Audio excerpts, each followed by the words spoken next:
Okay, so 6 o'clock, we've got, people are still filtering in. Here's Pat. We are waiting on Superintendent Smith. And that portion of the project is gonna definitely take some time tonight. We're also waiting on Jocelyn.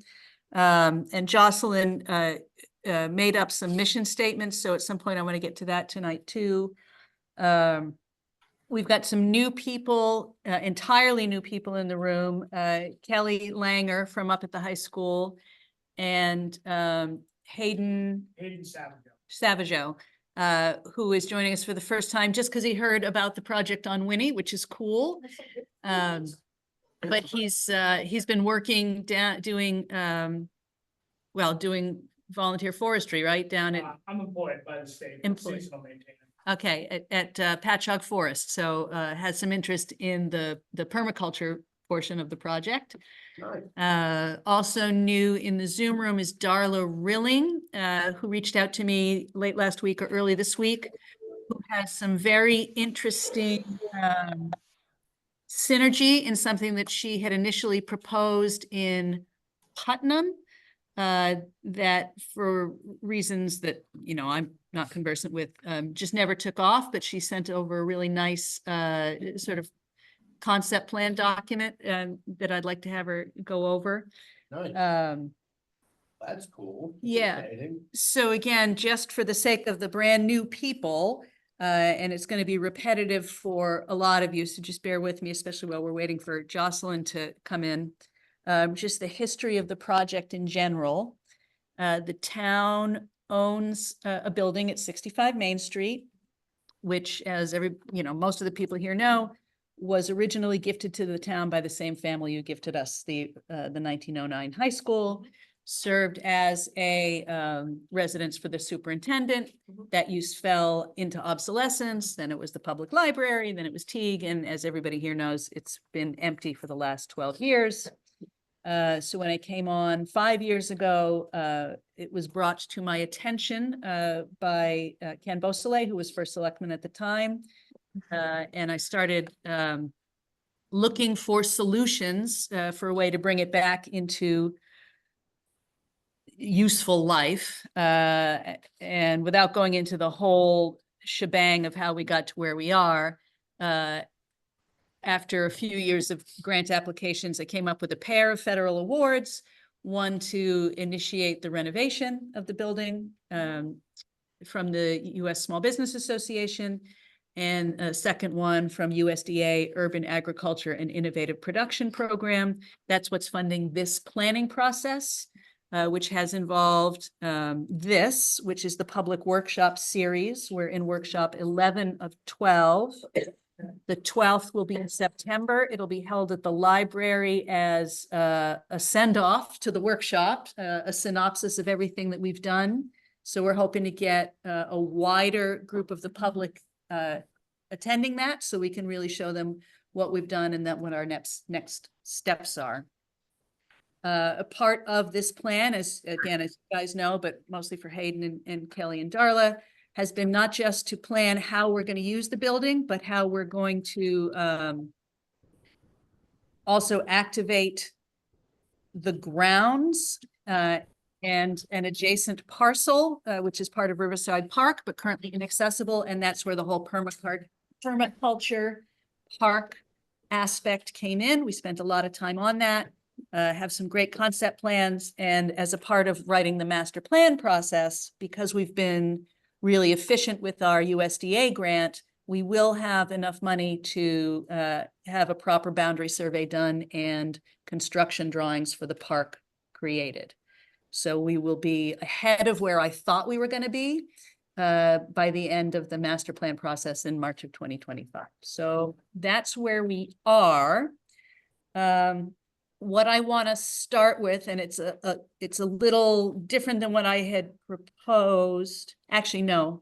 What I want to start with is to have Dan actually talk about the connection that you just made with the Connecticut Small Business Association and some of the organizations that they've hooked us up with, because that was a little more of what the focus tonight was supposed to be. Also, it means I can grab pizza. Cool. So, when we had it was EDC meeting last week and, we met with, the marketing firm that just is working on the marketing, program for the redevelopment of the Main Street area for us. He mentioned, bringing in, people for, webinars, to add value. So anyway, that's where it sparked the idea for me. And I always get emails from the SBA, the Connecticut branch of the SBA, and from SCORE, which is a private nonprofit organization that helps businesses. I forget what SCORE actually stands for, but so it dawned on me last week. I called the SBA branch, and they were super excited to hear from me. They are looking for opportunities in the northeast corner to help businesses to get their programs and services out. And they kept, what was the other, sorry, I know you're eating. The Connecticut, the two gentlemen that she connected us from, I forget the name. Connecticut Small Business Development Center, and it's based out of Yukon. Okay. And so it's already in a very short period of time, less than a week, has really developed into a great partnership with the Connecticut Office of the U.S. Small Business Administration, this other place that I already can't remember again. Anyway, we've already started planning. They're gonna do a webinar, SBA 101 webinar, which we're gonna promote on our social media channels. Tira and I put together a press release yesterday. It already went out on Winnie. And I've also emailed it to all the other local business associations. So that the goal is that we get a lot of people to jump on the webinar and show support for what's going on. And hopefully that will also help make this thing grow. But we're also planning a in-person business resource fair that they are looking for opportunities all over the state to do these things all the time. So she was super excited to talk to us and have a venue for it in the Northeast. So we're gonna do that in the beginning of 2025 sometime. And we're gonna bring in the Rhode Island and Massachusetts chapters of the SBA for that one too. Get the whole tri-state region involved, so. Dan, when are you planning on doing that? The resource fair, where? At the library. Unless you want to School. offer to host it at the school. We'd love to. We would love to. I mean, I don't know what hours of the day they're interested in, Mhm. you know, or if it's during school hours or weekend, you know, that's not clear yet. But if the school's a possibility, I think that would be excellent. I think the school would be a much better venue because it would bring awareness to the kids of what's Well, going that's where I'm on. going. Right. So, And so, but now we know that the option is there. If it works out, we'll go that way. And if not, we still have the library. Yeah, so. if you and I stay and you and I and Kelly stay kind of connected, we can, and if you target some potential dates, we can put a hold on the space that we need to use, dates and times, Okay, then we can put a hold on space. okay. Well, maybe we should just pull them in on the email chain. Well, let's Right. let it get just a little further down Further. the road, I Yeah. think, and then, yeah. Okay. So great, and now obviously that piece relates to the eventual function of the Small Business Support Center, and that's regardless of its focus on agriculture or food systems. That's for sort of the general umbrella of small business support. But also, you know, these other connections that we've made. So I've emailed back and forth with the gentleman from I also can't spit the acronym out, the Small Business Development Center, and, you know, filled out some essentially intake forms. These services that they offer are volunteer because they're through Yukon. And I bring that up because one of the goals we had for tonight was just to discuss the organization, like the business organization. And I had told everybody I was going to look into how cooperatives are formed. I do not have good enough information to bring into that tonight. But that is part of what I want to discuss with these guys who are thinking of this stuff on that professional level on a day in, day out basis in a way that for me is sort of it's outside my bailiwick, right? So I'm coming in as a foreigner to that information and they're coming in as natives. So that's what I hope to get some more high quality information. Hopefully by, you know, the wrap up meeting in September, but definitely to incorporate into the plan.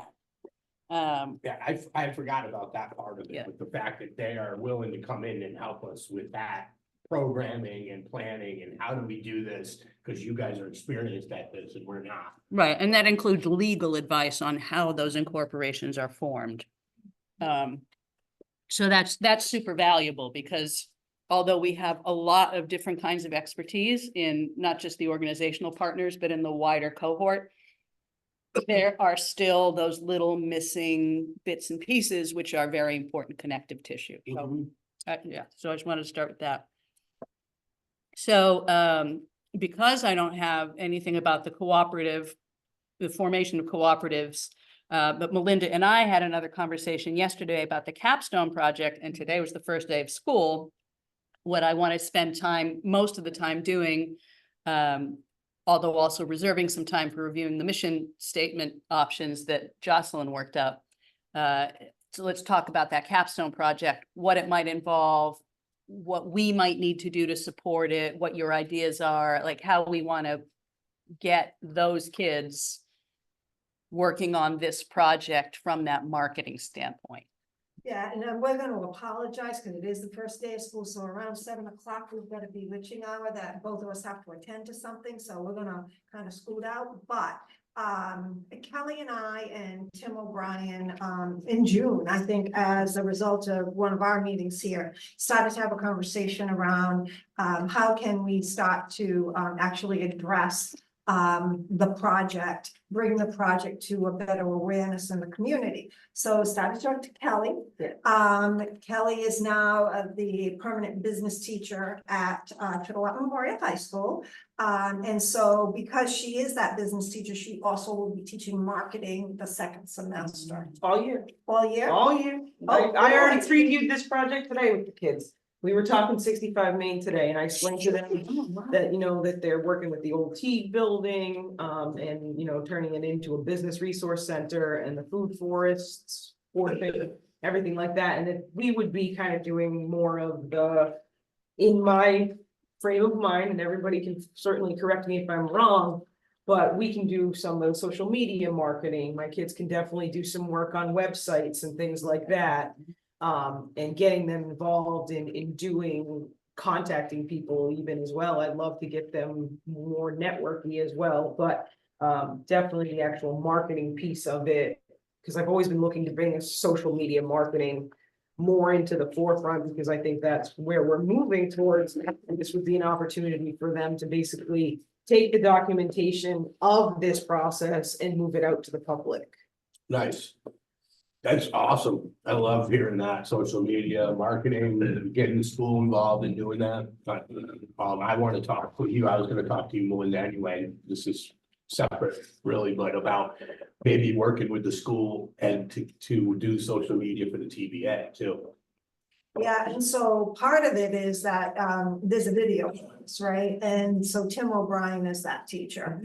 And so teaching kids how to take good video, how to edit it, how to make it look professional. They certainly have done things for me promotionally, and it always comes out really well done. So I think sharing Kelly with Tim classes, and sometimes it's the same kids. And so we want to make sure that there's good coordination between Kelly and Tim, and then of course this project.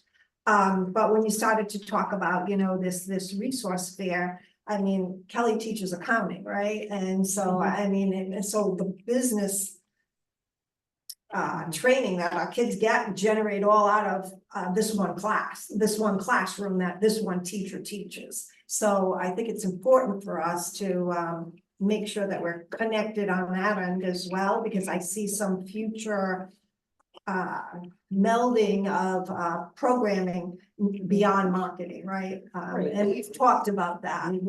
Well, and the other thing is too, like a resource fair, I can get FBLA involved in setting that type of thing up and putting chairs out and welcoming people and all that type of thing. kind of like we talked about doing for your show. And I also think when you say that website, social media, that, you know, what pops into my head is that we should probably have a website for this project sooner rather than later, even though we don't have a lot of, it would just be a very basic website right now, but it would have some contact information and a donation link. I mean, If somebody wants to go on and donate. It might be easier to do a Facebook and it might reach more people, but I mean, it's up to you guys. Well, I think probably both of us. Yes, absolutely. Yeah. Yeah, and I think that's a good problem solving thing. Maybe you can get one of the kids to be a 65 Main Street influencer. I love it. That's a it. good idea. I have a few kids who would love that. I know, so they do video, they take walks up there. I mean, it would be kind of a hoop to have some sort of a ongoing little. Yeah, like Uh, TikToks yeah. even, yeah. Yeah, I know your new principal is all over TikTok and I'm reluctantly gonna probably be sucked into that, yeah, so we need to explore that, but I think the marketing kids are the perfect place to make that happen. And what grade level are they? Well, I just had the class today. It's still fluid, as you know, but most of them are seniors. That's Yes. unfortunate, because I hope do there's have some juniors. Some juniors and I think there's one freshman as well. That's good news Yeah. because we want sustainability, right, over beyond just this year. Mhm. We can meld some FBLA into it to get some futures out of it as well. Yeah, yeah. And so Kelly, one of the things that we talked about with Eric Francis from Trifecta was one of his visions is that at some point, right, kids would embark on maybe a self-study or a capstone project, thinking about what's happening at the high school now is there's a new graduation requirement where students have to present their journey as a portrait of a graduate. And basically what it takes is, and you can correct me because you're an advisor, but from the freshman year to the senior year, they have to give the community an overview of their student growth from being a freshman to a senior. And in that growth presentation, there are different buckets that they must hit. They have to, the Portrait of a Graduate slogan, if you don't know it, everyone should. A Thompson graduate is independent, knowledgeable, and community connected. And under that, there are variables that are under each pillar. And what the students have to demonstrate all of those variables under that umbrella. So and many of them, at least the pilot program that happened last spring, focused on some of the projects of interest that they were passionate about.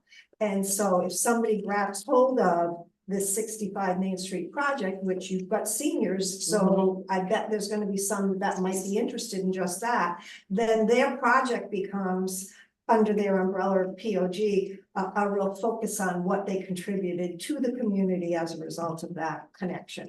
So thinking about ahead while you're preparing for kids to think about what they're going to present on, or if some of them still need projects or community service hours, this might be something that they can hang on to, and actually it might be meaningful for them. So. Cool. Yeah, I've got somebody actually today, they were going through my marketing class and she said she wants to be in PR and she's worried about her capstone project. So I'm thinking I'm gonna market this right to her and I think it would be up her alley. Yeah, this could be a good one. Yeah. And if it so happens that the 65 man content is a little thin to fill her entire capstone project, as most of you guys know, I'm also the town's representative to the Eastern Region Tourism District, and I'm on the marketing committee. And one of the key tools that our marketing consultant uses is influencer video, and they outsource for that, right? To have some Thompson assets that were well produced, and they pay for those, right? That does not have to be for free. I can certainly make the connection. Now it would have to be high enough standards for them to take it up. So, but if it's stuff that they pick up and use, they will pay for it. So that's, so that is also a possibility to help round out that individual's capstone. Excellent. How do we keep the the ball rolling on that project? How soon could somebody be working on this project? I need probably 2 to 3 weeks. Okay. Because right now they're still trying to finalize, you know, who's in everybody's classes and everything like that. So I want to make sure that I have a solid foundation of who the students are. Yeah, they haven't Yeah, even dropped. yet. Yeah, yeah, they have 2 weeks of ad drop, so I want to get through that. You know, get acclimated with the kids and get to know them better, and then we can kind of reconnect and go over, well, how do we really want to, what do you want our focus to be? What materials do you want us to use? And then I can kind of fold it into one of my units and we can go from there. Cool. So I mean, why don't we just say you come back to next month's meeting? Yeah, well, I already have it right here. I just, what was the date? It's the fourth Wednesday, so that's September 25th September 25th, and that one's at the library. at the library, same time though, 6 to 8. And between now and then, you and I should definitely connect because again, we're gonna be doing sort of the send off to the public workshop process and really showing not just the people who've been involved, but anybody we can, you know, pull in from outside, again, is that first promotional bit to say, this is what all this time spent has brought us to. And certainly that would include that, summary of what those projects are gonna be. And then I wonder out loud, and you and I haven't had time to talk, but I mean, here's a community meeting that a student could come to if they're really passionate about it. Yeah. Well, and I was thinking too, from this perspective of, like, if somebody's really interested in getting involved, then this would be a great time to learn about the entire process and get like a crash course on what's been done in the last year. Right. Right. Yeah. Get up to speed. quickly. Right. And Kelly, I told Melinda yesterday, and she probably told you as well, because my time in my office is so self-directed, I can come up and do time in your classroom, That'd be great. probably almost anytime you would ask.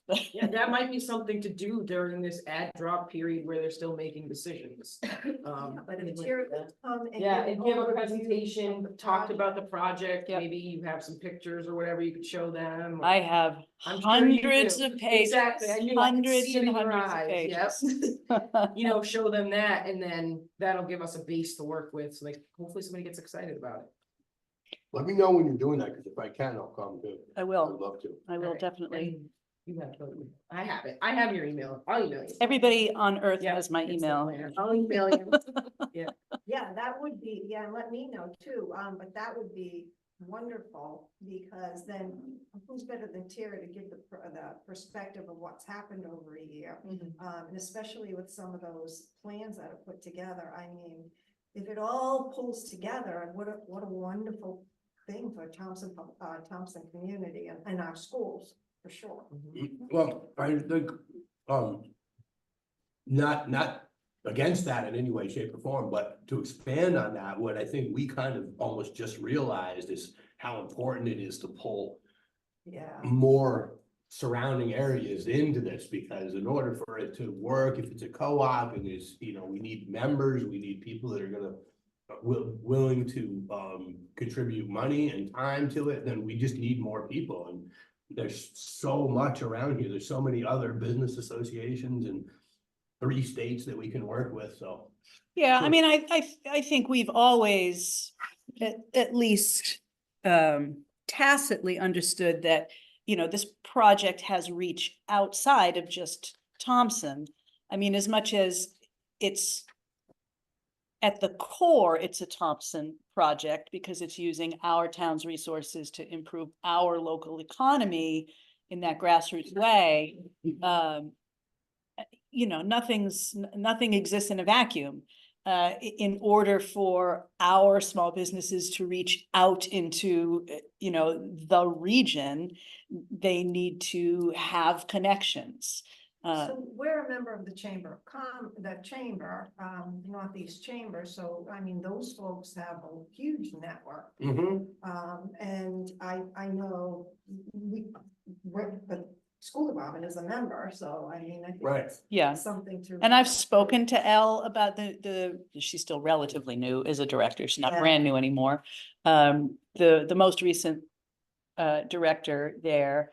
And she is interested. We haven't been able to connect her in here yet. I went to went to a coffee hour at QVCC with Senator Murphy a couple of weeks ago, and following that event, talked to Dr. Gomez, who is the the new dean or university, senior president there. And he is interested in finding ways to draw that connection too, but those are all like brand new relationships that need to be fleshed out. You know, it's always, and I wouldn't call this a problem per se, but I would say that because the umbrella over the project is so big, it is easy to sort of walk down these tangential paths. And if you walk down too many of those paths, you don't get anywhere either, right? So, so I think the focus, at least in the outset, has to be, you know, what you would call low-hanging fruit. Here's the school, here's the project, here's the TBA, right? They're sort of the next level in, because we still don't have a facility, but that is the first community, or I guess community 1A that the facility serves once it's online, right? How do we get that, get the organization centered in there? But also obviously it's going to have regional implications, and that's why Jocelyn did the survey for farmers, you know, out all of Eastern Connecticut, I think. Yep. We didn't tap into Mass on that survey, We did not, after all. Okay, yeah. but we did do, all of Eastern Connecticut. So once I have a chance to summarize some of that, that might give us some perspective too on how the willingness to travel, to be involved in a focus area to think about. Yeah, and it seemed like in that survey, the comfort zone was between 20 and like 40 miles at the outset for some of the more advanced possible options that might get offered down the line, right? Right. You know, some of the more advanced workshops that might be able to be offered, maybe once we flesh out that connection between our facility, your kitchens, Teague's kitchens, right? What can we do? Where can we bring people where they would get that value? And if that value is high enough, it did seem like, you know, we had 20 to 40 mile radius, depending on what the service was, which is good to know. So in other words, we want to get the building up and going before, Well, we have to. okay, so how far along are we? I mean, is it to the point where eventually the business students could tour it? No. Well, they can tour it with me, but there's nothing inside it, but, you know, it's down to the studs on the inside. Right. Just an idea of, But in fact, we Whatever it do is, want the them to building. go in as a part of that Yeah. documentation of, you know, all we have is photographs, Right. but from this point, we can definitely do sort of the moving around and seeing what it was versus what it is. And you don't need a bus to get there. Right, we just walk. And if they wanna encompass like the history of the building too, then the historical I was thinking society that would help too. you with that as Mhm. well. It could be a really cool project for that videography class, like a little commercial about what's happened from history till Mm. now, and then Mhm. maybe, I don't know if there's like, well, I know we have the plans for the permaculture part of it, but Mhm. I haven't personally dug into any of the designs, like interior, so it could be maybe like an art student could do like what it could look like, building finished and grounds done sort of thing. Well, Rendering. Yeah, exactly. we That's do the word. have architectural drawings that's- for the basement well, we sort of have it for the whole building, but we have architectural drawings to a finish level for the basement and the first floor. Okay, Because that was all we had funding for at the time. But the grants that I have out in the wind include, you know, closing the architectural design gap. But that doesn't mean that a more design-oriented student couldn't propose concept floor plans, like, you know, how does this look? almost like a virtual tour of Right. something that's not there yet. Right, or, you know, what kind of office configuration, what kind of meeting room configuration. So, right, it's not like any of that is set in stone at this point. Yeah, and I don't know the depth of CAD and where those kids are even at. After this last graduating class left, so I'm not sure they're there yet. But as possibilities to consider, as interest levels rise, we can, everything's connected, right? You can connect skill sets into almost anything. And if something meaningful is proposed, then we can find a way to make that work. I want to give the folks in the Zoom room the opportunity to, ask questions, of course, but, put in their 2 cents, particularly about what we've talked about thus far with the capstone, or any of the small business association planned projects. It's easy for us here in the room to do a lot of talking because we're all looking at each other. But please pipe in, and particularly the project partners from Teague, who are both online. Maura, who's from ECCD, for those who don't know. We're not talking necessarily about the ECCD related stuff thus far, but everyone's insights are welcome and valuable. Kara, I would, all of you, I would like to say, I really like the idea. I think we've been looking for a way to involve the school since the very beginning. And the idea of setting up a website and a social media site intrigues me. I think that might be a really great way to start to walk some of these kids into it, making sure that that for the future, it was something that we would be able to keep up with. But I think anything we could do with information would pique interest and would be a great way to get them involved. Thanks, Anne. Carl, I see you just came off mute too. Yeah, no, I'd just say like, hey, Kelly, can we'd love to partner with some students around some marketing in Teague, and I don't want to take this over, but for sure interested in utilizing assets at the school and also engaging with young people for ourselves and generally just for this project. So it's exciting. Glad to be here. Excellent. Well, and you and I can talk later, but that also might be something that we can have some kids assigned out to do as like community service, help you guys with your social media. And then that kind of satisfies the kids that don't want to like go dig in the dirt as their community service. They can help maybe you create your social media and help you guys with your Teague presence as well. Yeah, I think, we pretty straightforward too. You have so much written information, so many pictures, drawings. Like, there's just so much stuff that could be handed over that they could use for content or information to create content. And again, the website doesn't have to be anything super crazy to start off, just a place that if somebody hears about it, they can find it.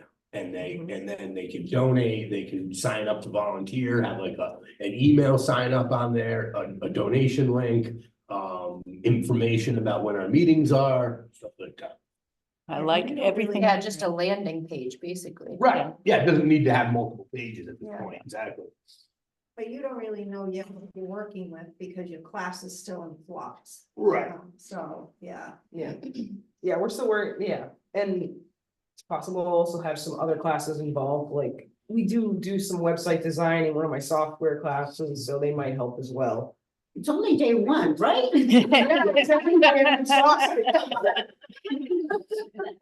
From a logistics perspective, certainly not trying to take away from the students, abilities or skills here.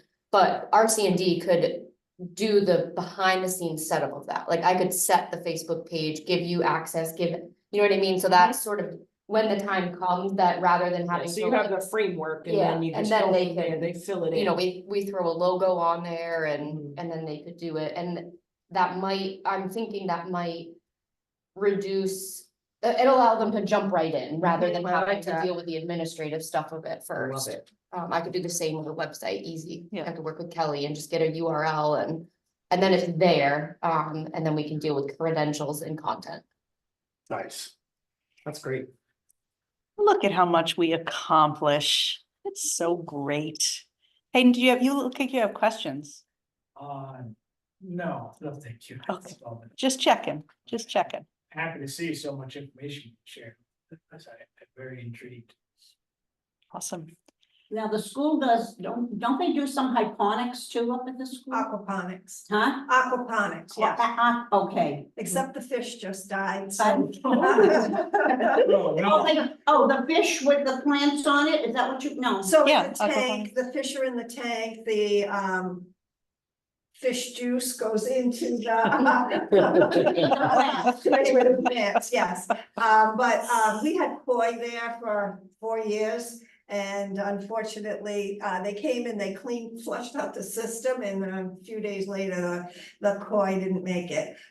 So I don't know if it was the flushing out of the system that disturbed what was ever in there, but Especially if we use the town water, that might not have been, I don't know. I don't know, but they're coming back next Wednesday to reboot the system and put the new fish in, so it'll be up and running again. The same people that killed the fish last time?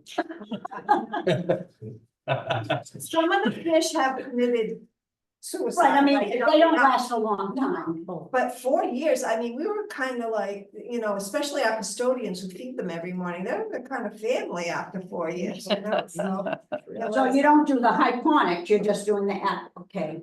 So we grow a lot of leafy greens for food service in there. Our botany class does, Matt Fontaine does things in there with his botany class, they hold classes in there. It's, I would like to see it expand more. We've donated produce to Teague when we've grown too much, so, that does happen. But right now, I need a teacher to really take it over for the curriculum side of things. But yes, I'm sad to see the lights out because there's no fish, so hopefully by next week, and next time I see you, it'll be up and running, and we'll probably have greens growing again. But Maybe it's gotta be some kind of a not filtered, but sometimes with aquariums, you have to buy the Distilled water. distilled water, yeah. yeah, he's an expert, so I'm not worried. I just think whatever they did to disturb Minutia. I think it affected the koi that were left. How so- big were they? Ginormous. Oh, you had the big Like boys. this big. Like, How you walk by and it stops you in your tracks. Yeah. And how big was the aquarium? Big? Oh, the tank is huge. Oh, it's huge. Oh, Yeah, it's Wow. huge. Yeah. nice. So it's a neat thing. And so good learning experience, and the science teacher that lives next door to that room is very interested in incorporating that class into her class. So figures the year that I have somebody interested and then it's shut down. So it's only been closed for a few days. It just bothers me that it's in The the kids dark. must have felt bad they didn't know. They didn't know it happened in the summer, so we didn't have to do a burial or anything. Nobody had lunch, right? Fish are different. That's a carp. Well, they are carp. Koi are just, Koi is a carp, but most people don't eat carp, I don't think. well, that's what gefilte fish was traditionally made out of, Yeah, was carp. they can. The kids love catching them when they have the fishing derbies and, but no. So I think for your next steps is obviously gaining interest of your students, and then kind of working toward whatever kind of framework you have. Yeah, and I think the first step is gonna be having her come in, do a presentation to the kids and kind of your little sales pitch about me, and get a little bit more buy-in there. And then I have a couple of kids in mind that I want to market it more directly to, and I think that they'll kind of take it. Yeah, happy to do it. Just, give me a little lead time so I can arrange it, but yeah, I can almost always accommodate. Excellent. I also think the flip side of that too, is it's just bringing awareness to the program. And Mhm. one of the big ideas that has come to the surface here is how to bring awareness to the students that there is opportunity for them here in Thompson. There's something for them to go. They don't just have to immediately go, I'm getting out of here. Mhm. If they're business minded, they can they can succeed right here in town. Yeah, and that goes to sort of a theme that I've hit on in a few of the grant applications, right? Which is, you know, for a large portion of Thompson's more recent history, kids who graduate and remain in town do so because they lack opportunity. But what we want to do is for them to stay because they have opportunity. That is an entirely different way of looking at the world, an entirely different way of being embedded in a community. And, you know, this may sort of move the, you know, ratchet the wheel one space forward in order to make that more of the reality that I think the project envisions. You know, and nothing's instant, but that is definitely sort of what I have as a motivator. You know, for Thompson to be a community of opportunity. And, you know, like I said, nothing happens overnight, but I do think we have that potential. So just in terms of prepping for the September meeting, if in between now and then, as I'm starting to put what will ultimately be a PowerPoint of some kind together, maybe we could work out an actual syllabus for this that we could be presenting in that, so that, you know, people who, you know, what's a capstone project? How does this work? You know, is Yeah, this it would be education? A piece of a capstone project, Yeah. it would be the whole thing, but it would be a piece. Right, but Because- regardless, to yeah. have the syllabus, something that we could show people and go, this is what these kids are going to be learning. This is how it relates here. The pillar that under the portrait of the graduate, the pillar that they'll be working under is community connected. And so that will be a portion of their overall high school experience presentation. So now Kelly's just got to kind of guide those kids through that pillar.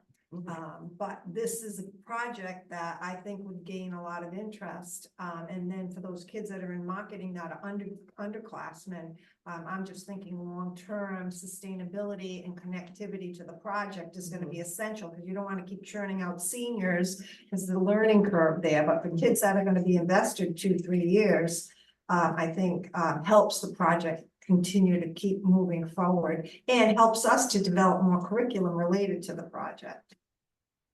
Cool. All right, so I know you guys said you had to go around 7.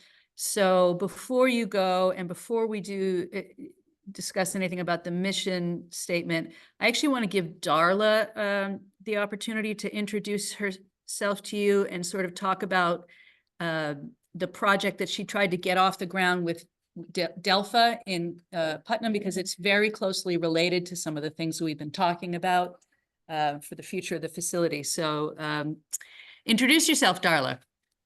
Hi, I'm Darla Rilling. As Tara mentioned, tried to get it going back in Putnam. I had looked at the library when that building came available, and I was a fairly new resident to the area, moved from Mass, and saw a lot of opportunity, and I still think it's there. Unfortunately, with the timing of COVID, things just didn't pan out.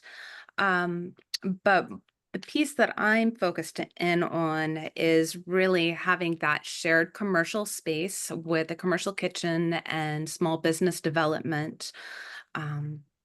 So I don't know what you want to know specifically, Tara? Well, I just thought, you know, you could give an overview of what you had pitched over there. And part of the reason I'm interested in having you do that is just to show that we didn't really invent this wheel, right? There are people working on similar types of enterprises. I mean, that's part of why we had the folks from Hope in Maine a couple of months ago.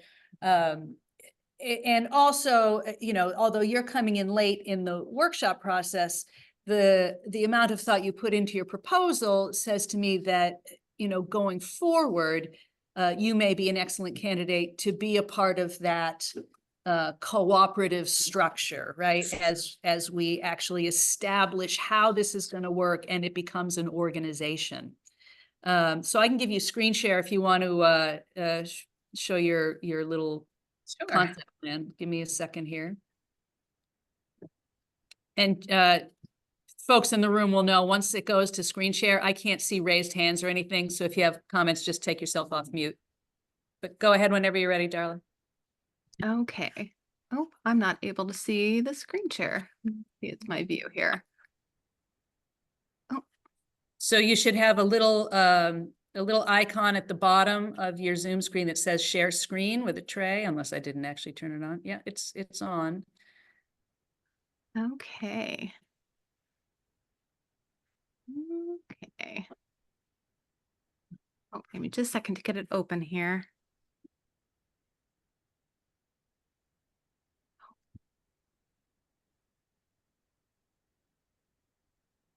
I'm making the transition from an HP to an Apple, and I'm struggling with it here. Oh, I do think the Zoom toolbar is configured differently on Apple. So you did send it to me. So why don't I'll share it. I'll find it and share it because I think I have it open already. I do. So let's go back here. Oops. And I will share. Okay. It just means that I have to do your scrolling for you. Okay. That's fine.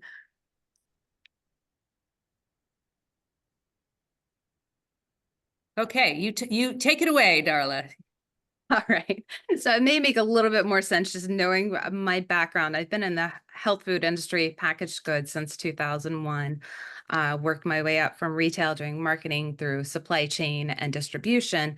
And my specialty has been focusing in on emerging brands and young entrepreneurs, helping to coach them from, just being just the seed of a thought to national presence. And what I've learned through working with Hope in Maine is one of them, Commonwealth Kitchen, worked with several of these incubators, and the success rate is a lot higher. And collectively, I think all of what these incubators are doing for boosting their local economy, they're helping to bring more opportunity to people that are, and more in underserved areas. So what I was looking at with this is taking that shared kitchen space so you can have people that want to test out an idea, whether it's for a packaged good or if they have an idea for a restaurant and they need a commercial space to cook, or if they want to do a food truck. Those barriers to entry for those small businesses are huge to start a commercial kitchen on their own. It can cost up to $100,000. So scaling it to where those entrepreneurs can come in and share that space either through an hourly rental or a monthly membership fee, they're able to come in and collaborate and create together with other entrepreneurs side by side. So it really builds a strong community. And along with that, having some classroom space to do business courses for not just food entrepreneurs, but also other small businesses that are getting ready to get a start or need a little bit of guidance. And one other piece of that for our farmers, giving them a commercial space that gives them the opportunity to create value-added goods, whether it's taking the excess of their harvest at the end of the year to can it and sell it either in the local farm markets or in grocers or out of a small retail space. That helps them to create a bit more revenue for themselves, but also in a shared kitchen space, there is room for co-packing, which could create jobs for people that are in the community. So if they want to come in and work in that kitchen, they're actually the ones processing those goods for the farmers. So the farmers are freed up to keep doing what they do best on their farms. Oh, go ahead. Darla, is there an interest in this area around that type of thing? Or is this just something we're going to try to bring to the community? Are there people that you are interacting with that are looking for those kinds of spaces? I'm still getting to know everyone in the community, so I don't know a lot of farmers outside of just going to the local farm stands. But what I've seen happen in a lot of these other incubators that are around New England, that's something that happens quite often. And since we are such a farm heavy region, I think that there's definitely a lot of opportunity for that. And I think that goes to the survey. I think that's what you were just about to say when I stepped on your line. That was part of what we tried to determine with that survey to the general farming community of Eastern Connecticut. And that was all Eastern Connecticut. It wasn't, which is how we got to that, you know, depending on the services offered, people might be willing to travel, you know, 20 to 40 miles. I think commercial kitchens are a high draw. Now, we don't have a commercial kitchen in this space that's going to be created. We have a commercial kitchen at a high school, which has some limitations because it's at a high school. And we have what is it that your kitchen actually is, Carl and Ann? It's not a commercial kitchen. It's a certified kitchen. It's a certified kitchen. It's on the small side. I'd love to just weigh in a little bit on this one too, Darla. Hi, Darla. How are you? I haven't seen you in a while. There is a great deal of interest in this for the Northeast corner. I've been talking with Lee Duffy over at Click. She says she has a waiting list all the time of at least 30 businesses waiting to get into Click. We had a chamber event at Click early last spring. And there was a great deal of interest, particularly from people in the Danielson area and the Danielson Business Association folks, of trying to get something going up in this corner. I've also talked with someone with some investment potential that was really interested in getting something similar going. And I did go with that person and looked at 2 different venues even. So I agree with Tara. I think what this space is lacking is enough space for the kitchen. Click has a pretty good footprint. And Carl, I think Lee just said that they're looking to expand, correct? They're still looking for some expansion. Yeah. Yeah. They can't contain the well, it's enthusiasm and then the line of work that they've done, which is fantastic, through the local Department of Health, making sure that people who do run food trucks are certified quicker, providing a space for entrepreneurs, like Darla is saying, for processing food or coming up with recipes, right? Like that actual like test kitchen kind of model. And so the only thing Ann, you're spot on, and Darla, it's super exciting that you're here. I haven't met you before, but I'm happy to. You know, we're proposing another building, which is an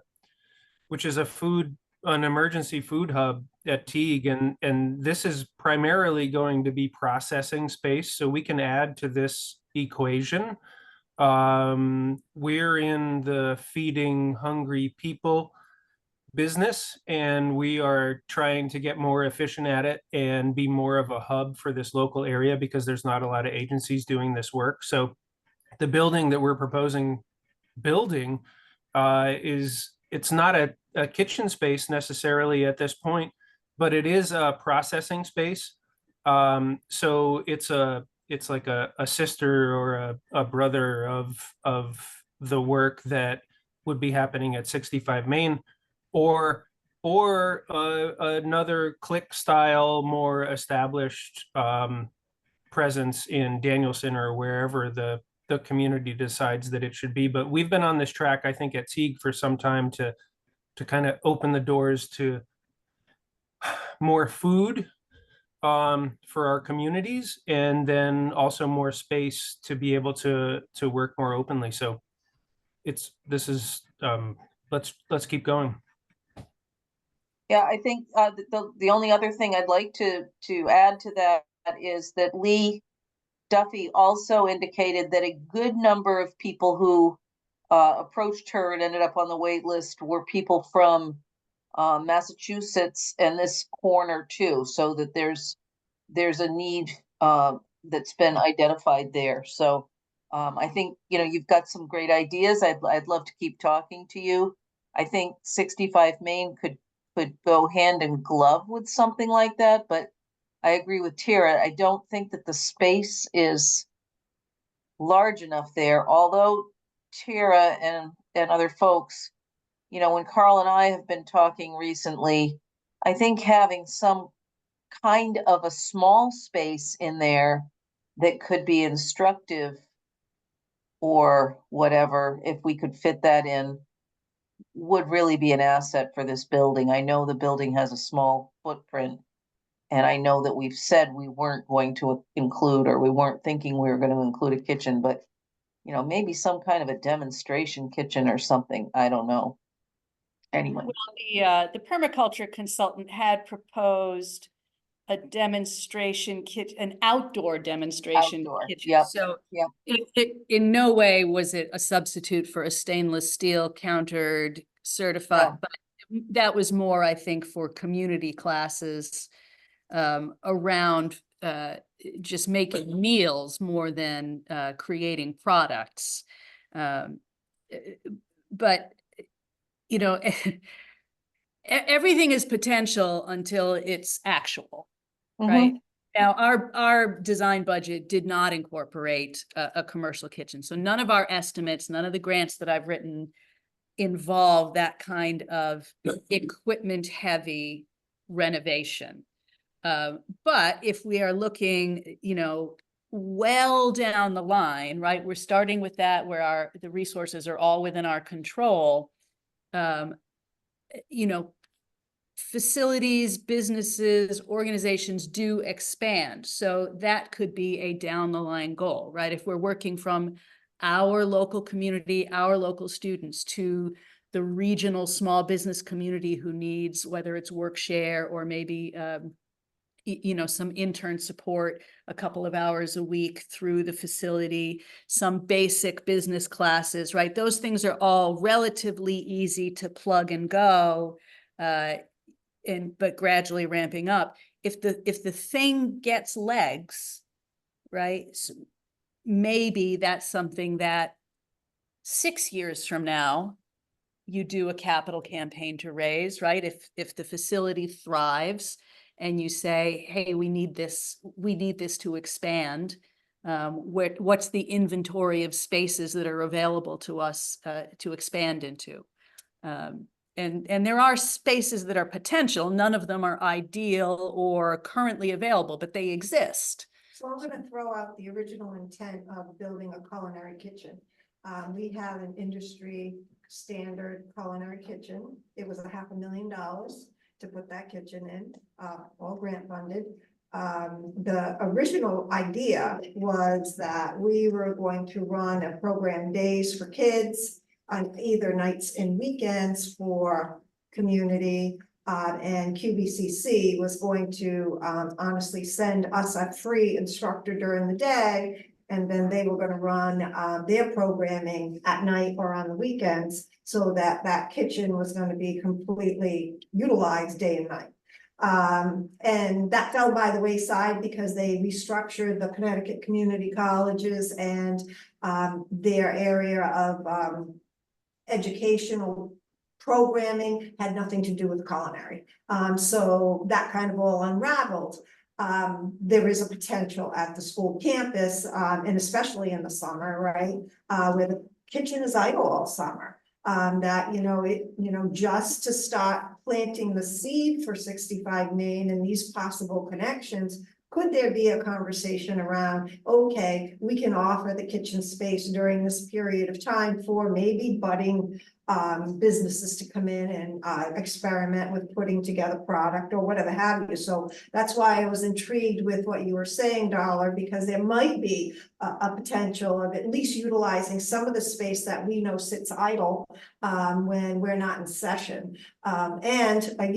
Who better to use it than the community? So, I'm open to that kind of discussion because I already have the kitchen. Right. So, yeah.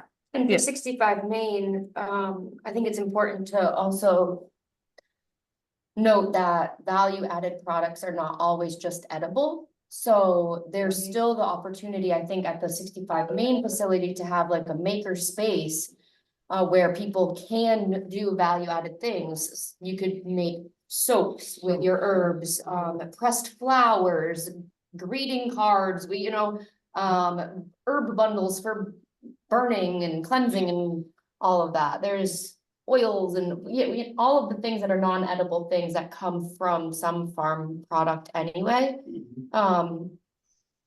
So that's, to me, I think like a maker's space at this stage would be more valuable than a kitchen with the opportunities that exist already in the community. You know, that's good because like in, when we have the Christmas at the library there where we have, when is that in? The wreath, like a wreath making thing or something? No, Winter festival, the Winter Festival, yeah. December. Right, and you have all those crafters and all those people that are all there. Now, maybe some of them would like to make their soaps instead of doing it in their kitchen, Right. go there, or like you said, the different things, because there's all those different crafters that are out there that make all their stuff, so You know, and we have talked about, not in a lot of depth, the possibility of having a very small retail space within. Now, you know, we've talked about a lot of things for a building that has a 1,900 square foot footprint. But a small amount of that space is not out of the question for products that originate in the community or the region, you know, depending on how broadly you define community. What a great opportunity to get some accounting in the real world. All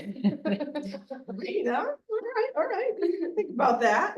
You know, another thing that has always been in the back of my head is coming out of this. I mean, we're talking about this organization, at least starting off probably as some kind of cooperative. But what people more traditionally think of as cooperative, something like the Willimantic Food Co-op, maybe not at that scale, but some place that does in fact bring agricultural products, not quite like a farmer's market, because that's labor intensive for farms. I know that's why we don't have one. Our farmers don't want to give up an employee every Saturday, right? But if it's something that's operating so that everybody's taking a piece of that, right? Our new value-added producers, existing farms, and that wouldn't be in this building. That would definitely be somewhere else down the line because you'd need more square footage. But to have the cohort or a cohort that comes out of the programming, then come together and create this satellite enterprise has always sort of been swirling around back there for me. I mean, you know, I could get right on my soapbox about how we don't have a grocery store, but what we have is a Dollar General and a couple of convenience stores. And, you know, that lack of grocery isn't a big deal to anybody here. We all have cars. It's not a big deal to go 12, 15 minutes into Putnam or Webster or wherever you get your groceries. But if you're a one-car family, if you're a person without a car or limited means, even if you have a car, the time, the gas to have to go out of your community, right? That can be problematic, and that in turn can drive poor nutritional choices. If you're getting all of your nutrition out of a convenience store and a Dollar General, you're probably not getting the highest quality return on your nutrition dollar. So that's always been in the back of my head. But again, way further down the line, we have lots of hurdles to cross between here and there, but sort of having these ladder goals to reach, I think is a part of it. Well, I know Kelly and Melinda have to go. Anybody have any last parting shot for the high school I folks? give you a card, you can email me. I know, Melinda, I know I have your email address already, but Kelly, we can make a connection. And Yep. Yeah, my email address would be the same ending as hers, but it's Kalanger, if you need that. Yep, at Thompson Public Schools with an S.org. And then I'll take your business card as well. I'll give you one of mine too, because I, The framework and all. yeah, I I love it. totally get that going. Awesome, thank you. Kim Ranger. At Do you have an extra one? I didn't- thompsonpublicschools.org. ORG. Thank you. LANGER. That's it, anger with an L. Thank you. We'll see you in September. See you in September. Well, I'll see you guys before that, I'm sure. Yes. Oh, yeah, I'll be reaching out to you the next couple weeks. Yeah, Probably tomorrow. I'm so easy But to not find. to come tomorrow. To come on the next time. You just tell me where to show up. I All right, just perfect. show up. Perfect, thank you guys. Bye. Thanks, guys. Okay, so Maura, since you did dial in tonight, you were not planning on talking about that new rain garden, right? We decided you were gonna do that in September. Correct. Okay, good. That'll be a better time for it. More people will hear you. Yeah, excellent. So let's go to sort of the last thing that we were gonna discuss. I'm gonna screen share again, but I've got to find where I put it. Share screen. Debut permaculture. Where'd you go? It's here? No, I think it's here. That's one of them, but that's not the one I want. That's the survey. There we go. There's another. I thought I opened them both. Okay. Do you want me to give people kind of like a rundown of what? Yeah, I just want to bring it up on the screen for the people in the Zoom room. So just, but yeah, go ahead and talk while so So the people don't have last- to listen to me talking to myself. The last meeting, we had talked about the importance of coming up with a mission statement so that it could drive our decisions moving forward and the purpose of the building and the facility and what happens in there. And an idea of using AI was thrown out to possibly get that going. So what I did was I used an AI tool. I took a bunch of paragraphs from our ongoing summary and pumped that in there and asked for it to synthesize it into keywords. And then I asked it to create mission statements based on those keywords. And I also put in different prompts such as agricultural business incubator, community facility, things like that. And then focused some of that on like, make it shorter, you know, make it focused on youth development. And so what you see here are the narrowed down results of that. I did go through and change some things. And Tara, obviously you can lead this. My thought was not that any one of these is going to be the right one, but that we'll be able to together decide what keywords feel the most right for 65 Main Street and what we're doing, and hopefully pull some content out of the variety that are there. Yeah, so I mean, there's 6 here of varying lengths. So I can read them out loud slowly, and if anything stands out to anybody in any of the content, you know, just shout it out after we've gone through it. Maybe we can narrow down from the sample text and then maybe tinker with those so that it's more what we actually have in mind. And these are okay, but I do think they lack a human quality to them, which is what I hope we put back into them. Well, if it's based on my summaries, that might mean I also lack a human quality, which would not be the first time I had been accused of such a thing. And then I guess the last thing too was after all of that, I put it all in there and I said, make a slogan, because you know, you want to be able to reiterate your mission statement. So some of these to me are way too long. This is like mission plus a purpose or strategy. But I threw it in and I said, okay, take all of this text and make a slogan. And the one that came out was growing futures, sustaining communities. And I actually really liked that. So that's what I put at the top there. All right, well, I'm gonna put a bar around it on my But it copy. seems like it's all centered around agriculture and food and everything. And that's partially due to the conversations we've had. Like I said, I did put in the text from our summary. So that's been a lot of the conversations. But to your point, some of these, jumping to the third one, mission to empower agricultural startups, we can scrap agricultural from there. Mission And to just say empower startups. startups. Because, Right. you know, listening to the kids at the school and everything in business, they're gonna, it's not gonna be all agriculture or food or Right. anything, it's gonna be, I was gonna say that too, thank you, yeah. I mean, like you were talking about, like, you can get different people up there and one can have raising goats and the other one is, you know, people could all of a sudden get together and mesh their ideas and different things, but like you said, it's not gonna always be agriculture. Yeah, I would Sure. say in all of these, and again, because of the source material, where even though we've always said it's broader than just agriculture and food systems, we do always keep sort of coming back to that As a, as a core, not Right. necessarily the sole. So yeah, you can see how a bot would Right, latch exactly. onto that. Yeah. But we can edit and change any of these. So and I think not scratching it completely, because I think it's always gone back to the Oh, no, I love emphasis it, is on. but it's just that I'm seeing too much food and agriculture. Right. Right, Which is if the agriculture is my big thing anyway, but you know, I know there's gonna be other. Right. we don't wanna be, we want our mission to be broad enough Right. for the organization that will exist at 65 Main and not narrow it into some subset of a participant that's gonna be there.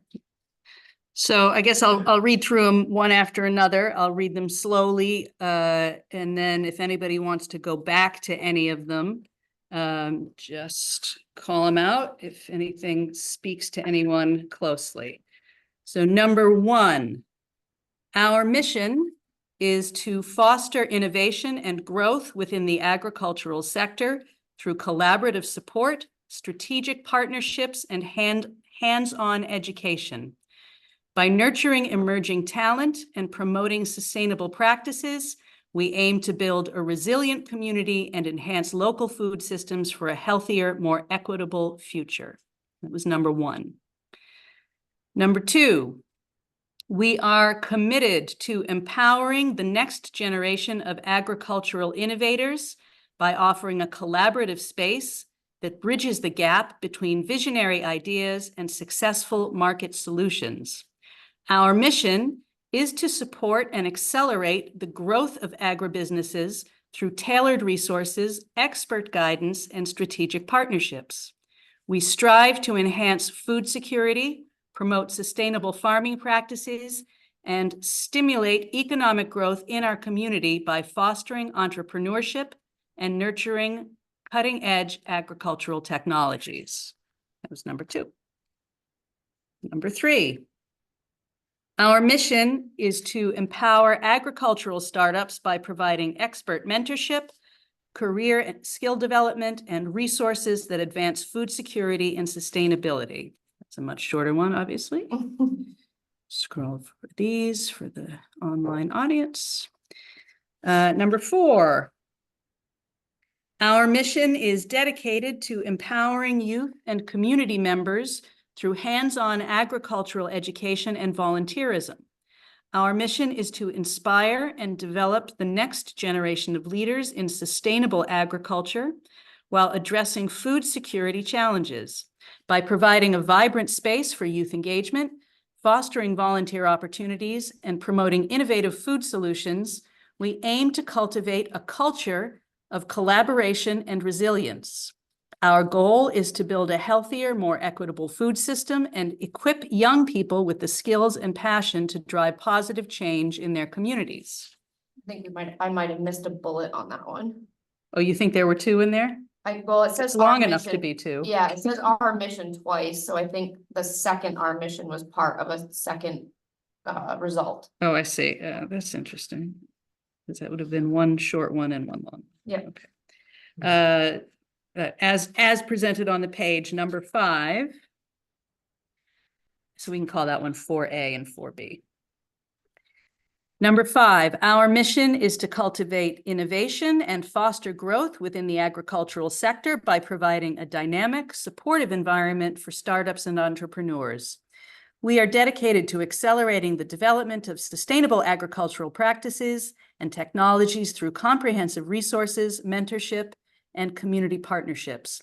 By nurturing emerging talent and facilitating collaboration, we aim to drive progress in food production, enhance local food systems, and contribute to the long-term sustainability of agriculture. And then the last one, number 6.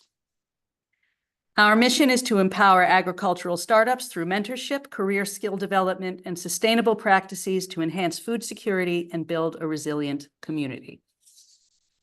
Did anybody particularly love or hate any of those? Too much agriculture. There's too much agricultural in it. Yeah, so in any of Very them. well written and spoken, but, after, having the school, talk to them and everything, there's more to it than food and agriculture and, I mean, Mhm. I Tara, can't get out and back and plant things, but. Right. Yeah. Go ahead, Valerie. So number 1 resonated a lot with me if you took out the within the agricultural sector and then tinkered with the last sentence to say, yes, we're focusing on local food systems, focusing on food, but also supporting business development. Right. Partnerships and That one felt like it had a lot of potential to work with. I also liked the first one the best. Me too. Nurturing emerging talent and promoting such practices we aim to build yeah. And also the length of it, I think. But then good. It's not The local food crazy, systems but for it's- healthier. So let's say our mission is to foster innovation and growth. Can I add collaboration, innovation, comma, collaboration, comma, and growth? Yeah, I liked in some of these options, there were different ways that it was said, strategic partnership, collaboration, whatever it may be, but I did feel like there needed to be this group effort Yeah. in the mission. So let me see if I can reword this on the fly. I'm better than any AI bot, I tell you. Let's see, our mission is to foster innovation, collaboration, and growth. Within the business sector, I don't even think we need that phrase. Let's see, our mission is to foster innovation, collaboration, and growth. through support, strategic partnerships, and hands-on education. Get rid of collaborative. Our mission is to foster business innovation, collaboration and growth through collaboration and collaborative support. So let's scratch collaborative support through strategic partnerships and hands-on education. I think you could Here, leave can support I in there throw and in get rid a- of collaborative. Go ahead. Can I throw in a comment? It's Sure. Mara. I guess maybe I'm partial because I'm very involved with the food forest and the permaculture part of this, but I don't want to see agriculture taken out. Could we say both business and agriculture? To what Anne had mentioned, she said business, but could we say business and agriculture? Because I think it really is an important piece of this, especially when you look at the outside of the facility being a food forest and permaculture. Just a whole way of growing food that is innovative, and I think it's important, I guess. Yeah, I do think we want to get agriculture in there. I just think we Okay. want to make it not we don't want to hit people on the head with a hammer made of agriculture in the statement, because it implies a limit that I think we're not. And that's what I'm thinking. We're not- I don't want to limit Right. the people from. So, Well, I mean- that's why I mentioned business and agriculture, so you're not leaving one out over the other, I guess. Yeah, let's see. And it's Valerie again. Foster Mhm. business and agriculture innovation, I think is what Maura's saying. Yeah, that is what Maura's saying. What were you gonna say, Valerie? I was gonna just say, do it in alpha order, agriculture and business sectors. I think we decided maybe innovation instead of sectors, right? So, I mean, I like using innovation because I feel like permaculture and that is innovative. It's not your typical agriculture sector. Yeah, Restrictive, or like a business section. yeah. It sounds unfriendly. Yeah, it sounds very like you're not. It sounds fractional. Sector. Mhm. Sounds fractional. So let me think this through. Our mission is to foster innovation and growth through strategic partners and hands-on education for, Maybe after hands-on education, we go to number 2 and say by offering a collaborative space. I like that gap between visionary ideas and successful market solutions. The second one. I don't know if we could fit it in. oh, I see where you are. Yeah, between visionary ideas.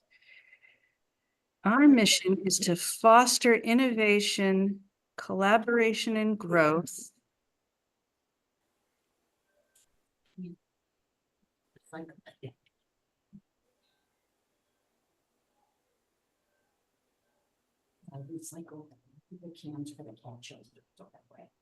Innovation, collaboration, and growth.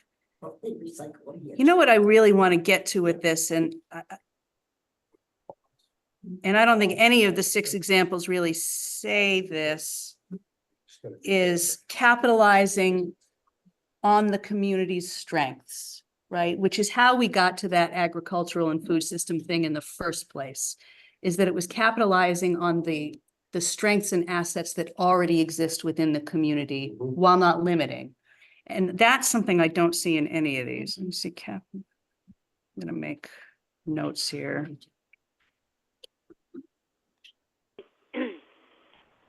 Tara? Go ahead, Joanne. Yeah, I like under number 2, the second sentence where it mentions our mission is to support and accelerate the growth of agribusinesses. I think that's an important sentence to go along with the business that you're trying to mention in the first paragraph.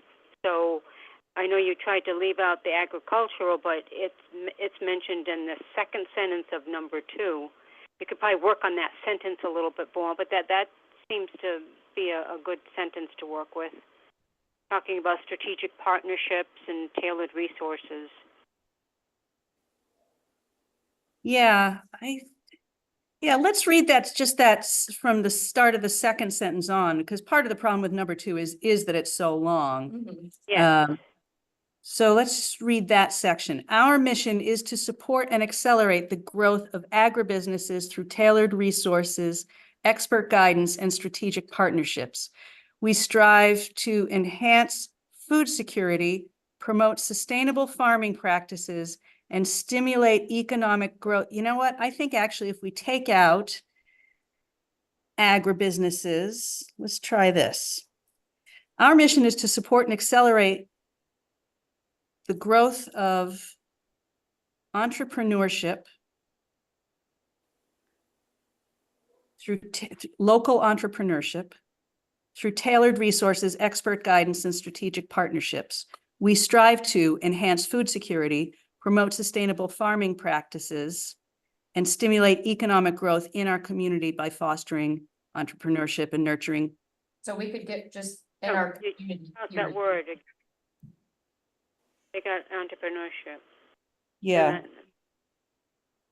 Let's see. By maybe in stimulate economic growth by capitalizing on our community's Community, period. strengths or. Yeah. Yeah. Yes, okay, so let's try that again. Our mission is to support and accelerate the growth of our community's strengths. That's a little awkward, but I think it's getting there. Oh, no. Or you were saying something else? So our mission is to support and accelerate the growth of local entrepreneurship through tailored resources, expert guidance, and strategic partnerships. We strive to enhance food security, promote sustainable farming practices, and stimulate economic growth. By, By fostering community strengths. yeah, Yeah, that's much better. How about Yep. fostering community strengths and interests? Strengths and interests, sure. Well, I mean, I always pictured this since, you know, for the last 10 years as an incubator. Mhm. Before we ever got to agriculture, it was an incubator. What do people want to start up? What don't they have the resources to start up? And how do we get the kids involved? It's everything we're working with now. Somebody may just have an interest and they need Yeah. some guidance. we're yeah, I see where you're going with Yeah. that, because, and Tara too, with the Caplinks on being in the community, but part of this is allowing somebody to develop those skills and strengths. Yeah.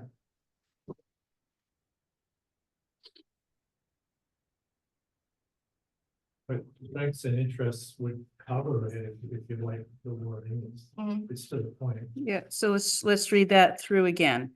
Our mission is to support and accelerate the growth of local entrepreneurship through tailored resources, expert guidance, and strategic partnerships. We strive to enhance food security, promote sustainable farming practices, and stimulate economic growth by fostering community strengths and interests and nurturing cutting-edge agricultural technologies. I think that last phrase think might it's need a different. little work. I'd be fine with scrapping. Yeah. Getting pretty good right Yeah. now. But, Yeah. Too much. It's some massaging, but we get. Can we say, instead of nurturing cutting edge, something like showcasing, Or permaculture, showcasing permaculture or something like that? Because that food forest in permaculture gardens, it's sort of it's a learning, it's a teaching opportunity, and like sort of a sorry, I'm losing my word. You know, a way to show people this is how things can be done. Trying to think of how, like almost like a little pilot project. So I don't know. if Right. that- It is, I mean, even though when I first pitched it, I did view the permaculture aspect as being an add-on. I do think that it is one of the innovations in the master project that is distinct from other incubators, right? There are food incubators. They are not necessarily located on a property that with a permaculture aspect that, you know, speaks to those principles of permaculture, which is, you know, ecologies of all, ecologies of human ecology connected to to what we would perceive of as environmental ecologies, farming ecologies. All right, so let's think about that. I feel like you're definitely gonna get two types of people who get interested and approach this kind of thing, either in the business or in the permaculture, and that needs to have like an even balance. It's the attention grabber. Yeah, strategic partnerships, we strive to. I missed that comment. I said it's the attention grabber, it's the something you see on the advertisement, so it's like, oh, there's no business center, that's okay. But the big net, I feel the wider net is the permaculture, what is that? And then they go and see it, and it is, of course, very eye-grabbing and attention-grabbing, and knowing that they can eventually bring some of that home with them. Right. Is just going to keep them there, and then they'll learn about the startup and other business opportunities when they get their ideas. So I'm thinking on the second part of the sentence we've been working on, we strive to enhance food security, promote sustainable practices. Sustainable business practices? Just practices. We've got the rain garden, we've got the permaculture, we're going to have whatever happens within the facility. So I guess where I'm going with this is like, almost like the first sentence of the mission. Our mission is to support and accelerate the growth of local entrepreneurship through tailored resources, expert guidance, and strategic partnerships, period. That's business stuff.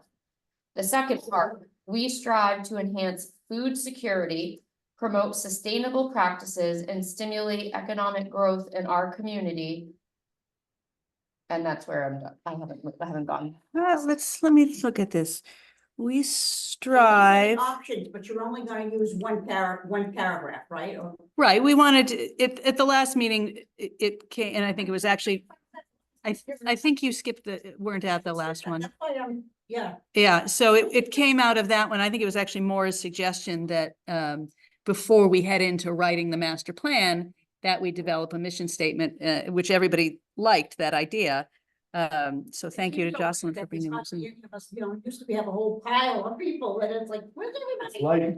July was light. I knew this one was going to be light. The summer, I was not expecting it to be gangbusters. Plus the stuff we've been working on has been more like organizational and Right. not the fun stuff like the permaculture and the presentations. And, Understand.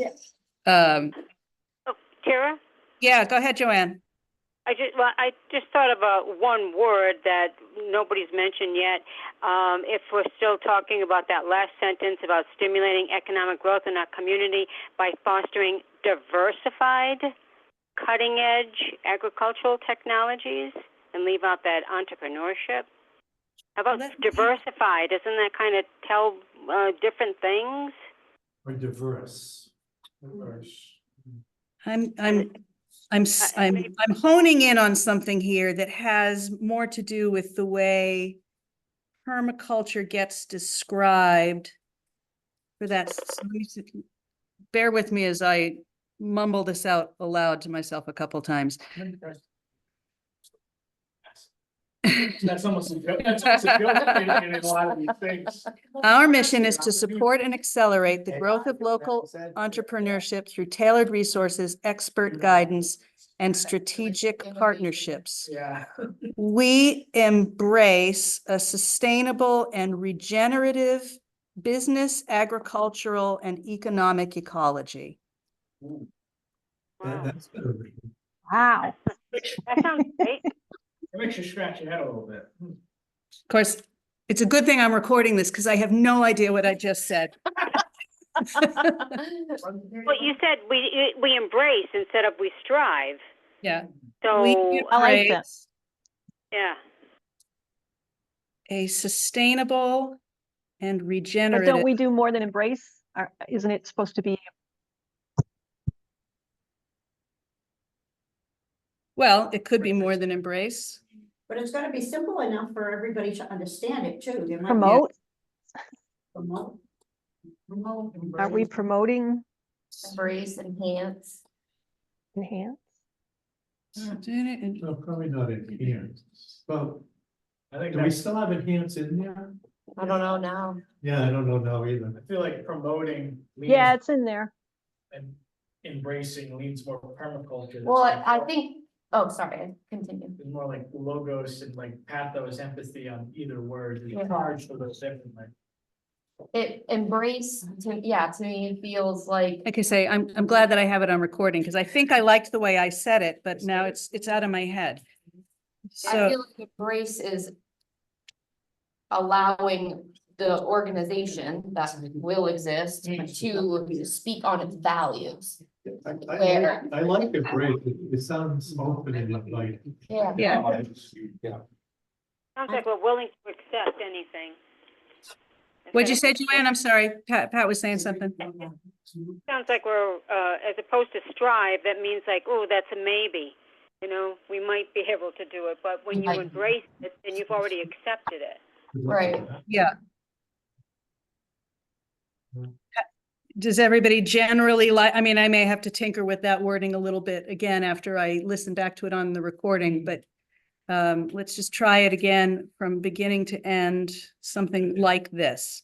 Our mission is to support and accelerate the growth of local entrepreneurship through tailored resources, expert guidance, and strategic partnerships. We embrace a sustainable and regenerative agricultural, business, and human ecology. It was something like that. It was something like that. Yeah, but does sound pretty Yeah. good. Yeah. Dark, yeah, I would. Wrap. I mean, I'll send it out to everybody and I think if we use that as the 2-sentence jumping off point. Yeah. I'll send it to the entire cohort. And people can just send me direct feedback and I'll tinker. And then we'll unveil it in September, once we're all happy with it. Is that okay? Yeah, sounds good. Now, do you think like the people that aren't here, you're gonna send it to everybody that's been involved? Cause like, I think other people might have more input that aren't here tonight. Just to Yes, give- yeah. yes, I will do. And I'm not quite as self-impressed and in love with my own my own wording as I might imply sometimes, but yes, the whole purpose of this is that it is to encompass all of our Yeah. feelings and mission. This was collaborative. And just tell them they're too late. Should have been there. That's right. We're not embracing. We're embracing everybody Great except you ideas. guys. Are you thinking of getting the website and social media thing started like soon? Well, I would like to know what the timing of like when the students would actually kick off. And what they would be doing exactly. Because I don't want to take away any tasks, but the administrative side of it, like purchasing a URL, grabbing a Facebook page, like I can do that part, but I don't want to overstep too far and not allow them to like build out the website. And I think to a point that Kelly was getting at was it might be wise just to start with the Facebook page. Yeah. Because, if we are talking about purchasing URL, there is no budget on this outside the grant Right. yet. So it might be wise to have something that can still be fluid and dynamic Yeah. as a social media presence would That's be. true, and Facebook is free. And Yeah. Facebook is, and there are some free host sites, but then you've got this Then you got thing the- that you now have to migrate to some other platform once you can actually pay for Right. it Yeah. for So URL. actually, on that, Professional from the You beginning. throw Yeah, it legally pretty quickly. Yeah. Yeah, Weebly or Wix. yeah, Yeah, I was does the thinking- URL have Weebly or Wix still I in it? believe so. And then if you purchase it, they just drop that off?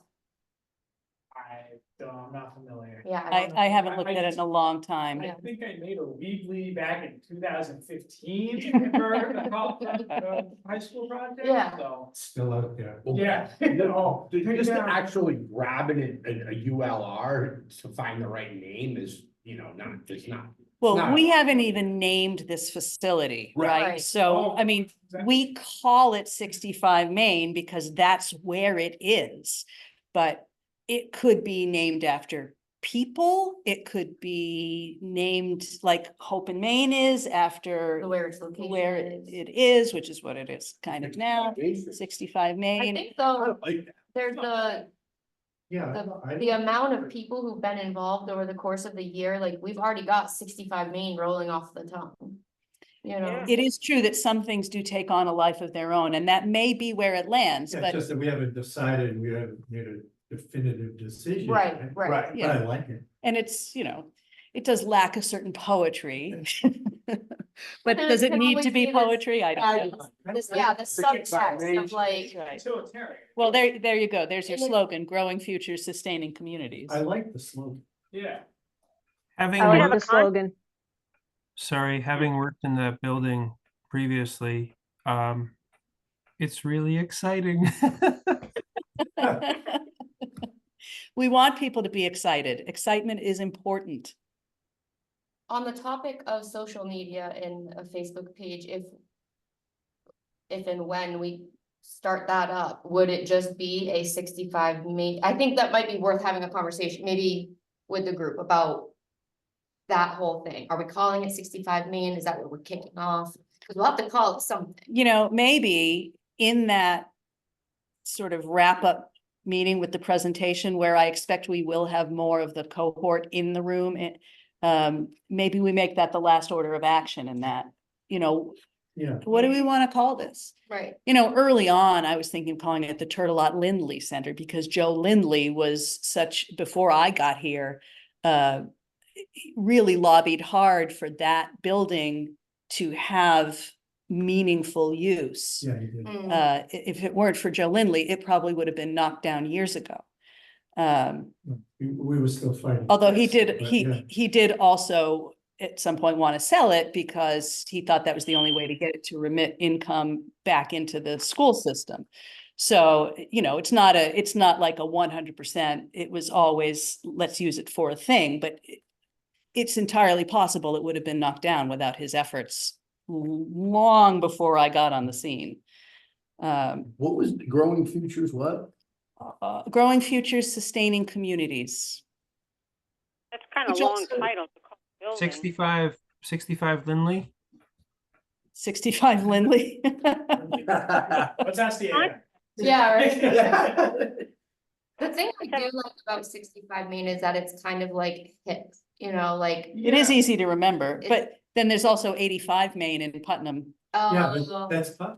That's Right. true. 65 Main sounds almost like it's gonna be a nice like burger bar. Yeah, that's exactly what it Yeah, does. let's go to 65 Main. Yeah, maybe that's a, But maybe it that's is a reason like- not to have it stay that. It way. is like going to 85 Main in Putnam. It says something.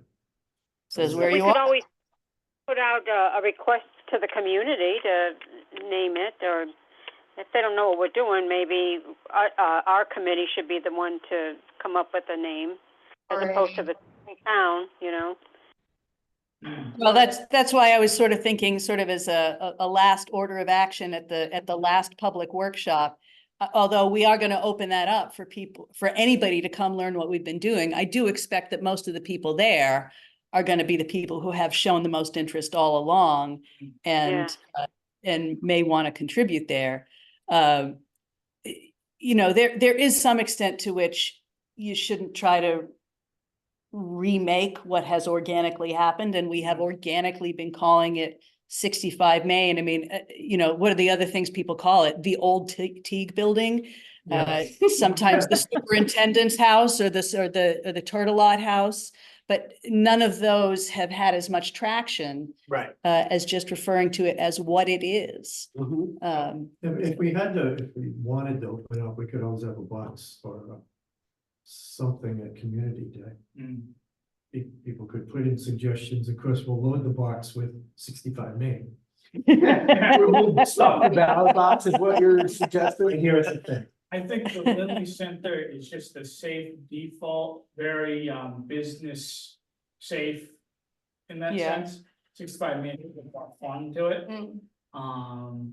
All I say is when we have that meeting at the last meeting, just make sure you let enough time. There might be some divisive, might be some different camps. But it also points us to Main Street, which we want to kind of bring back up into. Well, that's true. Right. That's true. And especially if we are successful in that big grant to redo the street, which I will know by the end of September. When we're successful. When we are successful. Oh, I like When that. we I are like that successful. idea. I'll also add, coming from 65. Connecticut Resource Conservation and Development Area, Inc., that 65 Main really is a good way to brand something. Simple, easy way. Right. Saves on signage. A lot fewer letters. Yeah, exactly. Thinking about logo and branding and that sort of thing, that 65 Main is real easy to work with. Yeah, it's easy to remember. You It's have an the excellent organization point. that I work for, Connecticut Resource Conservation and Development Area. Gotcha. That almost rivals VCOGs, like. Yeah, we go by CTRC and D a lot, but God, okay. even so.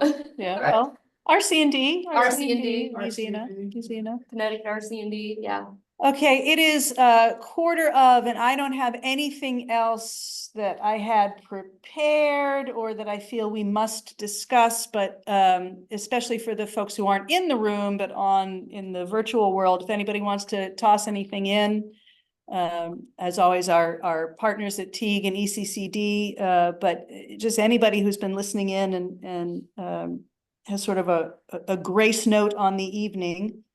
I'll get the summary and the rolling notes out before the end of the week as usual, and I'll include a draft of that mission statement for people to consider and provide feedback on for sure.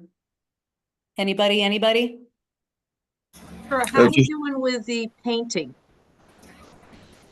What's that? How are we doing with the painting on the building? We had the one bid earlier in the summer. And Santos and I couldn't negotiate them down to within our budget, so we reissued. I know that we will get at least one local bid that is highly likely to come in within budget. I think we're gonna get another one or two as well. And those opened at the selectmen's meeting the day after Labor Day. All right. So that will be the last, action item from the first renovation grant. And by the time it's done, with any luck, we will have been told that we have $4 million coming to redo the whole street and the rest of the building. Great. And if not, then we'll get hopefully sometime between September and March confirmation about that congressional appropriation, which was all for the building and the landscaping. Right. So, things to wait for, and hopefully we'll know about one of them sooner rather than later.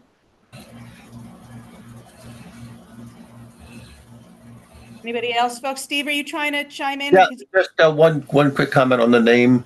I don't know if we want to ignore or forget or not include the Turlet name. They donated the building, so maybe we should consider that as part of the name we're thinking about. That's all. Yeah, no, I don't disagree, and that was why my early thoughts were the Turtle Lot Lindley Center for that reason. It doesn't quite trip off the tongue, but certainly has that local resonance with, meaningful members of the community.